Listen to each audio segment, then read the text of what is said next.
Welcome to Money Matters TV. My name is James Chan. I founded my consulting practice in 1983 by the name of Asia Marketing and Management to help companies do business in China. With me today is my co-host, John Mason. John, Hello, James. it's How are you? very good. It's good to work with you again. I'm Likewise. very happy that we have entered a new year, and I have four very specific, to me, very important uh, questions about money, the status of our money for you. Let me start with the very first one, and I'm really looking forward to your insights. The first one is the decline of the US dollar. What does it tell us? What actually does it signify? Well, it's really been declining in recent months. Over the past year, the dollar has declined against other currencies by about 10%. Wow. The U.S. dollar now, it takes $1.23 to buy 1 euro, for example, and last year at some time it cost only $1.08 to buy the euro. So we really have seen quite a decline in the value of the U.S. dollar, and many projections are for the possibility of another 10% decline in the U.S. dollar's value over 2021. Wow. So, it really seems to be moving in a not very good direction. Also, decline does not necessarily mean that it could be a good thing. There is very little upside to the decline. Is that what you're saying? I know this is a very broad question. Well, to me, the decline in the dollar is actually at this particular stage representing a lot of disenchantment with the United States and where the United States is going. So people are getting out of dollars and putting them into other currencies, into other nations. Well, this is the right time for the second question, John, which is about the state of our economy in 2021. Now, where will our monetary and fiscal policy be going? Just give us your analysis, your insights. Well, this is a real part of the problem, is that the United States monetary policy has basically been excessively loose since about March. I mean, it responded correctly to the announcement or the news about the economic recession in the United States and the effect that the coronavirus pandemic was having on the economy, and so they consequently the Fed pumped lots and lots of money into the economy so as to protect it, and that's what the Fed is supposed to do at that particular time. But we have now a tremendous amount of money that is floating around, and one of the really strange things that people are having some difficulty in dealing with is the fact that you watch the evening news and you hear about all the restaurants that are going out of business, all the trouble that the airlines are having, and other places like that, how people have been lost their jobs and things like that. But you look at another sector of the economy, and you see all sorts of money floating around. We've had these, for instance, one of the big factors is the blank check companies that have come up, the SPACs, and there's just an article in the Wall Street Journal today about how much money that these organizations have accumulated over this last year to buy companies. It's just phenomenal. I work a lot with young companies and young entrepreneurs and things like that in angel finance and venture capital, and it's amazing the money that's around and the activity that's going on in those areas because of this. Well, And and I'm sorry. that's why the financial industry is booming. Am I correct? Exactly. And that's why Okay. the stock market is booming. I mean, that the stock market now has been so accustomed, grown so accustomed to the Federal Reserve basically underwriting it that as long as the Fed keeps pumping money into the economy, the stock market's going to go up. And we're, as you well know, we're hitting new historical highs almost week after week.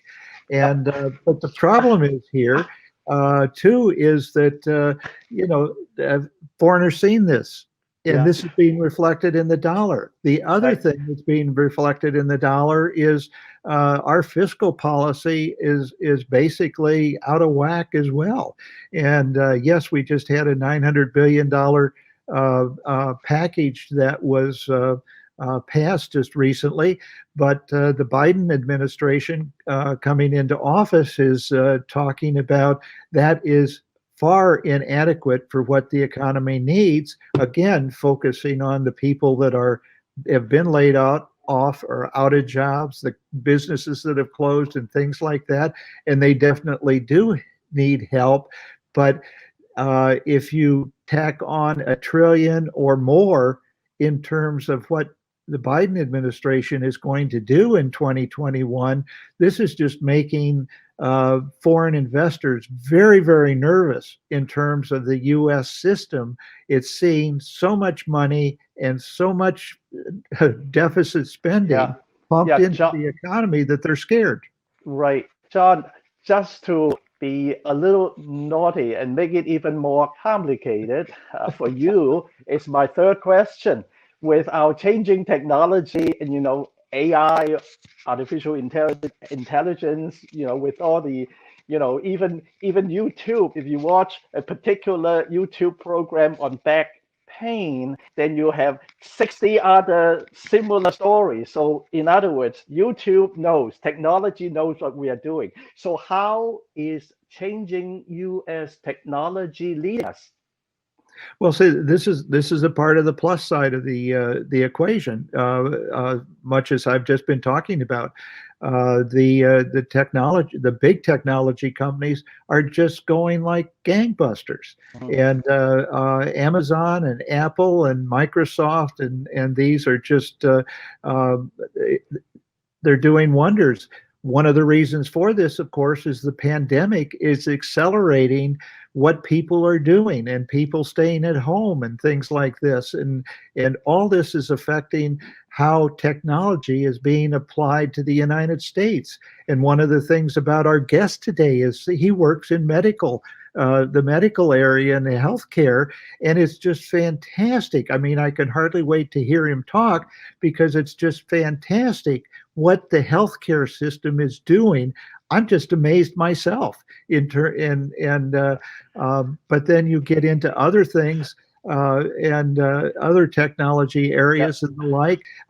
Finance. I mean, if finance is just, I mean, you won't recognize, I think, the financial system in 5 years. One of the things, and one that I've just been writing about just recently, is yeah, Bitcoin and the yeah, possibilities of Bitcoin uh, becoming a medium of exchange that will be used as a yeah. reserve currency within the world. Well, yeah. Whoa. uh, I know you can go on. I know you can. You have wonderful capabilities to make a topic. But let before I throw you under the bus, answer the fourth question: China versus U.S. I know that you were invited to China by a government organization.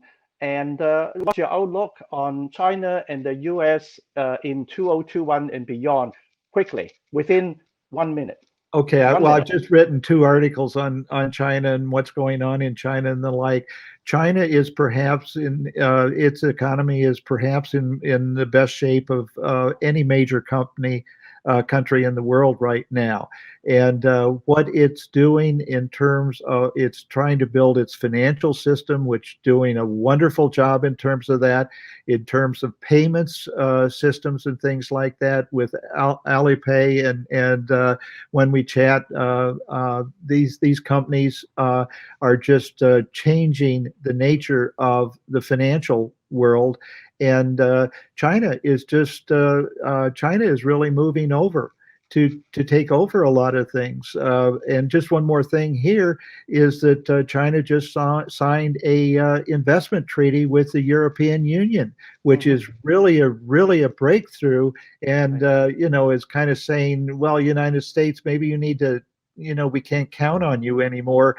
So China is making treaties with the European Union and with other Asian nations and the like, and it's just amazing the impact that China is having and is going to have in 2021 in terms of the world. And this is one of the things that Mr. Biden is going to have to reckon with in terms of how is he going to deal with this, given how it's been dealt with over the last 4 years.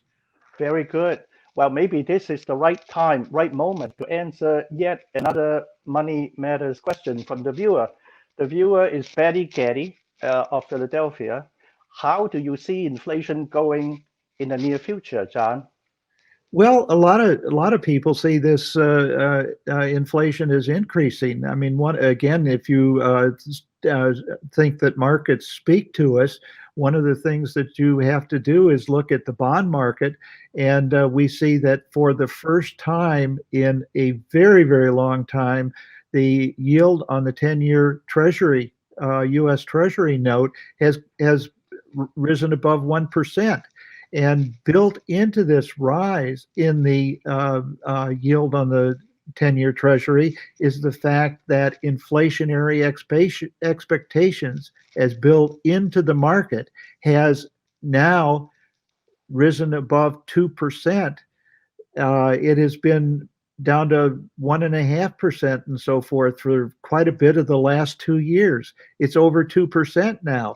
So that investors are feeling that inflation is coming back. It's going to hit in the near future. And with all the money that the Federal Reserve has pumped into the economy and with the spending that the federal government is doing, that inflation is certainly something that we need to beware of in the coming future. I think this is very important for the viewers to know. And thank you so much, John, for all your insights and your experience, of course. Well, thank you, James. Thank you. Sure. Now, this is how, for our viewers, this is how you send in your questions to Money Matters. You can have your questions answered on Money Matters. Please go to our website, money-matterstv.com. On our homepage, click on the banner on the right that says Send Us Your Questions. While you're on our website, you can find information about our host and guests, as well as show notes and links about this show and past shows. Money Matters is also available as a podcast on iTunes and Stitcher, so you can listen to Money Matters while you're on the go. That website address, again, is money, MONEY-matters, MATTERS, TV.com. Welcome back to Money Matters TV. My name is James Chan. I'd like to introduce our guest today. His name is David Jansen. David Jansen founded his company, and the name of his company is Catalyst Key. And David, welcome to Money Matters TV. Thanks for having me, James. Very good. Tell people, I'm curious, what does Catalyst Key mean? I'm sure that it tells people what you do, right? That's what you do. Sure. I mean, it's general idea is, so often many companies, especially technology companies, have all the things necessary to be successful. And so in science, especially chemistry, a catalyst is something that takes something and changes it. And so the story behind this was, what's the key? What's the thing that unlocks that change agent, that piece of change that takes what a company is and allows them to grow into what they can be? And so that was the story behind the name. Yeah. How did you come to found your business, I'm sure that you worked for some big companies before you, took the plunge, so to speak. I'm Right. sure. Yeah, absolutely. So I spent about most of my career within the large companies or within startups, primarily in medical device product development in Right. various levels. I started off as an engineer, product development, worked my way up various leadership roles. Mm. And so during that time, I had a chance to just interview a lot of surgeons, a lot of clinicians, and understand what is it about a product that, some products that succeed and some really don't. And looking at all of these, and I really started to find that there was a consistent thread between all of these, what made them consistently successful. And so I took the plunge. I got that entrepreneurial bug and jumped out and decided to say, hey, Yeah. how can Yeah. I help this? And Yeah. James, can I Yeah. jump in and ask a Hey, No, question? no, John. yeah. I just, as I mentioned earlier, I work a lot with startup companies and young entrepreneurs and things like that and so forth. But how did you find the money? How did you work with people and others in terms of putting your idea down on paper and bringing it along and up Yeah, to spill all where your you raise secrets, money? David. Spill all your secrets to the professor, to the chairman. Yeah, absolutely. I wish that there was some perfect thing. I mean, if you're asking me a question of how does startup companies get their money, that's one. As a consultant, it was actually completely on accident. I was still working at the large company and was talking to a number of entrepreneurial friends and just folks that I knew in my network. And I just loved this process of brainstorming. How can we take what you have and how can it be bigger, and getting excited with them? And after a while, especially one of my friends said, hey, you should start charging for this. Like, why are you just giving me this free advice? And he actually became my first paying client. And so that's just something that it's evolved naturally, and it's been a very fun ride. Did you work with angel finance or any other kind of like Ben Franklin Technology Partners or anything like that to Well, help Ben you? Franklin is amazing. And so actually I've bootstrapped entirely. So my entire consulting practice is bootstrapped from me and my house. And so, Okay. but in terms of, the tech circle within, especially around Philly in the US, Ben Franklin is incredibly well respected. I've yet to work with them. I'd love to. But I have a number of friends that have received funding from them and fortunately have exited successfully.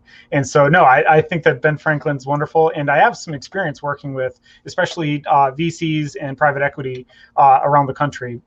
Is especially as you guys were talking earlier, there's a lot of investment money sitting around looking for a home.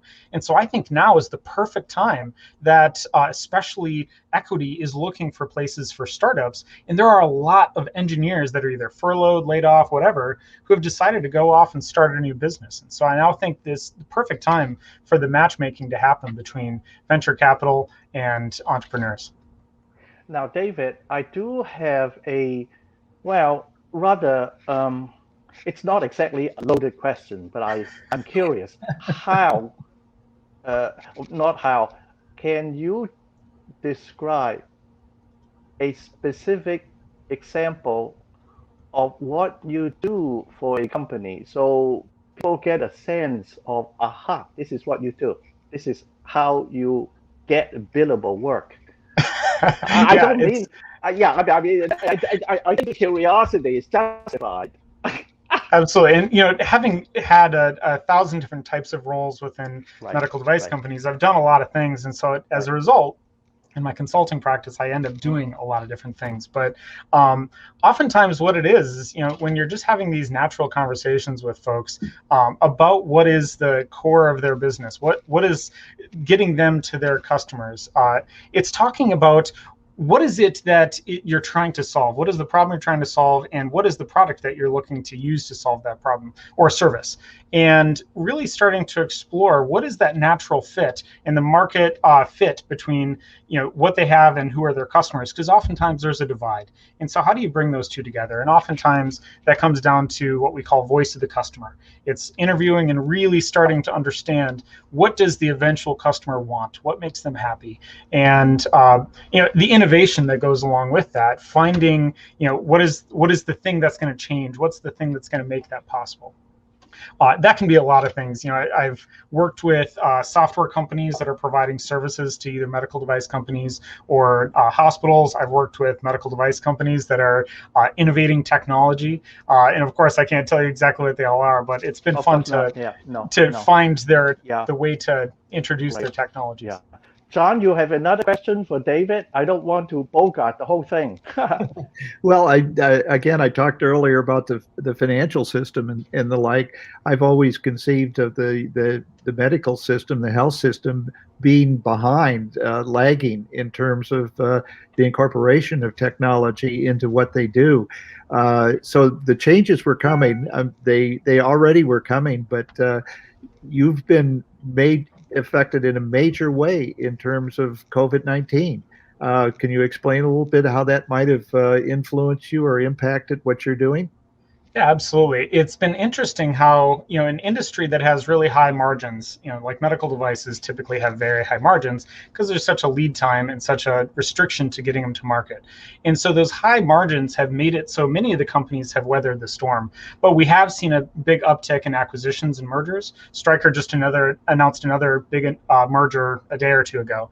And so we've started to see companies weather the storm, but then using their nest eggs to acquire. And so really what the question is what are these companies doing in the meantime? Because they've seen revenues drop by 70%, but they're investing in technology for 2 years from now after a regulatory process. And so that's where the large companies and startups are starting to say, hey, let's invest now so that when COVID is over, we're ready to capitalize on a market. And then similarly, as I mentioned earlier, if you have people who have had ideas, they've been sitting on some clever idea for a medical device or technology, but they've either been restricted by non-competes or by intellectual property assignment requirements through their employer. They haven't been able to develop these side ideas. And so now if they were either furloughed, laid off, whatever it may be, I've seen a number of former employees turned entrepreneurs accidentally getting investment by VCs to now capitalize on these ideas that they've had. Excited to see where it goes. Yeah, David, here, before I forget, this is something I've been meaning to ask you. For the employees who are laid off because of COVID, and if they already have a non-compete or some confidentiality agreement with a medical equipment or device manufacturer, how can they strike out on their own? How can they do that? That's a great question. Unfortunately, I'm not an HR lawyer, but what I've seen, and this is purely anecdote, is that obviously your non-disclosure will always exist. You can't disclose private information. However, I've seen a lot of people who have been able to negotiate their way out of a non-compete or negotiate, and obviously the assignment of intellectual property ends when you no longer work for a company. Right. And so between those two, and every person's situation is going to be unique. And that's something that I work with a lot of founders on, is how can you take this body of knowledge that somebody's built up over a long career and turn it into something huge and exciting. Yeah, exactly. But the good thing, and now I'll throw you back to John. The good thing about you, as far as I'm concerned, is you were trained as an engineer, as a mechanical engineer. So you are not just a salesman. There's nothing negative in the word salesman.